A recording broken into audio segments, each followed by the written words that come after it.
আসসালামু আলাইকুম, সবাই কেমন আছেন? আজকে গাজীপুরে গ্রাম বাংলার একটি ভিডিও নিয়ে আসলাম হাঁস মুরগির বাজারের। আসলে এখানে টাটকা হাঁস মুরগি এবং অনেক ধরনের হাঁস মুরগি পাওয়া যায় একদম টাটকা। এটা হচ্ছে গ্রামের, যে দেখতে পাচ্ছেন যে এখানে গ্রামের মুরগি এবং গ্রামের যে হাঁস মুরগির ডিমও কিন্তু এখানে বিক্রি করা হয়, এই যে ডিম। আর সবচেয়ে মজার বিষয় হচ্ছে পাখির বাজার এটা। এখানে পাখিও আছে। তো এই কবুতরগুলো কিন্তু অনেক সুন্দর, কবুতরগুলো খুব ভালো লাগে দেখলে।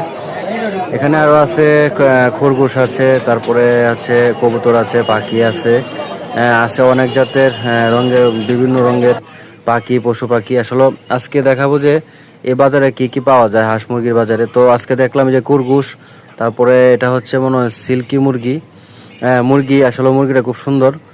আর এই পাশে আছে পাখি, বিভিন্ন ধরনের পাখি আছে। অনেক ধরনের কিন্তু পাখি এখানে পাওয়া যায়, বা বিভিন্ন হাঁস মুরগি পাওয়া যায়। এখন চলে আসলাম পাখির বাজারে। তো পাখির এই দিকটা একটু দেখাবো, এবং খরগোশের কিছু খরগোশ আছে যেগুলো বিক্রি করা হচ্ছে। খরগোশের বাচ্চা আছে এবং বড় বড় খরগোশগুলো আছে এখানে, যেটা হচ্ছে মা, এবং বাচ্চাও আছে এখানে। আর এই পাশে হচ্ছে একটা পাখি দেখলাম, খুব সুন্দর পাখিটা। তো জিজ্ঞাসা করতে গিয়েছিলাম, তো মালিক পাইলাম না। মালিক আসলে এখানে নাই, হয়তো চা খেতে গেছে। যাই হোক, পাখিটা খুব সুন্দর। আর আজকের বাজারে কিন্তু অনেক কেদা, ঠিক আছে। আর এটা হচ্ছে মাছ ধরার চং বা ভাইর যেটা বলা হয়।